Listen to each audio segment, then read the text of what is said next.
Stay tuned. So we'll continue capital gains soon. 100 if the asset is acquired up to 31st March 2001.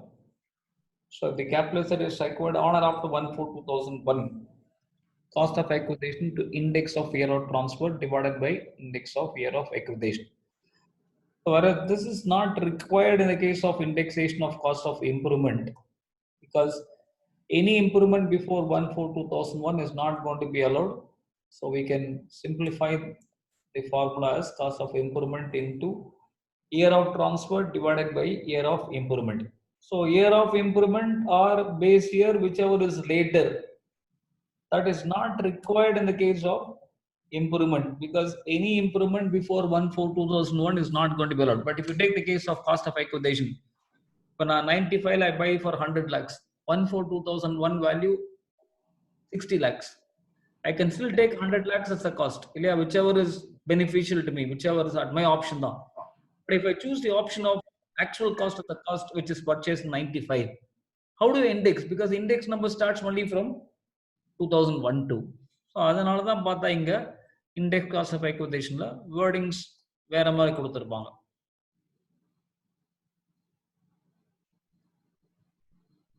First year or base year, whichever is later, because technically you can have a cost before 1/4/2001 as a cost. Technically, it's not that always going to be 1/4/2001. So I can't use index of year of transfer divided by year of acquisition, because the year of acquisition can be before cutoff date also. That means I may lose the benefit of indexation. But cutoff date முன்னாடி improvement என்றது possible கிடையாது. Yeah, that is not allowed. That's why this definition is very simple. Year of transfer divided by year of improvement அப்படின்ற போல இதாக இருக்கும்.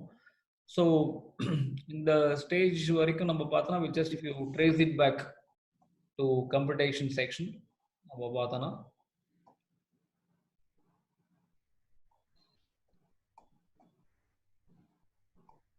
So இப்போ அந்த 48 தான் நமக்கு base.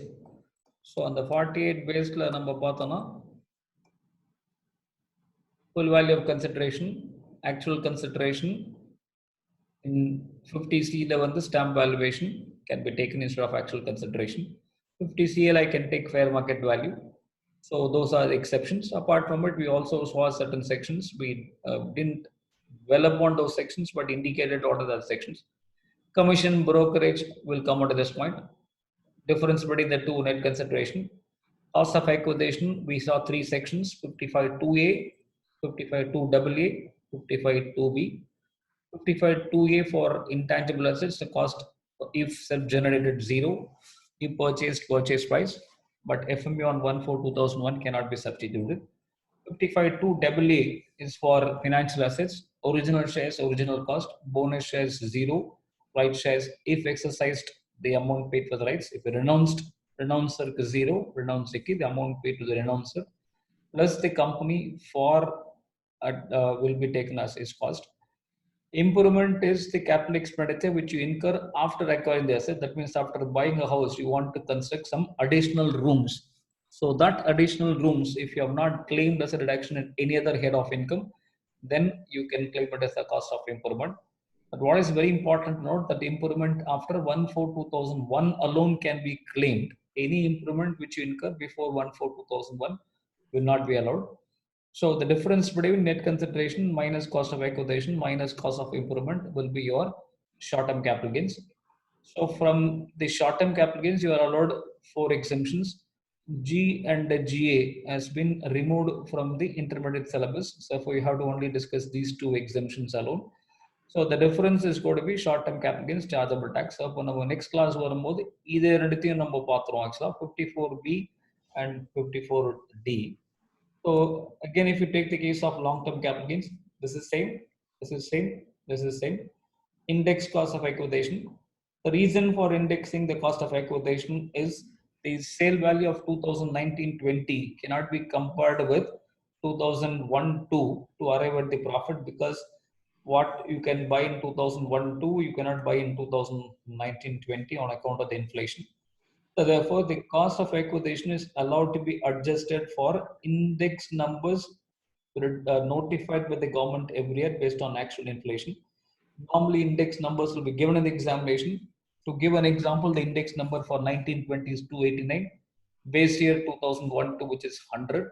So that means if I buy for 1 lakh in 2001 2, and if I sell in 1920, then instead of taking 1 lakh as a cost, I can take it as 1 lakh into 289 by 100, which is called as the indexed cost of acquisition, which is 2 lakhs 89,000.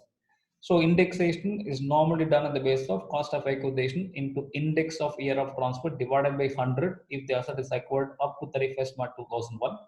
And if it is acquired after 1/4/2001, you can take indexed cost of acquisition as cost of acquisition into year of transfer divided by index of the year of acquisition. So since we already discussed cost of improvement, the indexed cost of improvement will be nothing but cost of improvement into year of transfer divided by year of improvement. So since any improvement before 1/4/2001 is not going to be allowed, we don't have the challenge which we had in the case of indexation of cost of acquisition. Therefore, explanation 4 is more simple and straightforward when compared to explanation 3, which has to use in the denominator base year or year of acquisition, whichever is later.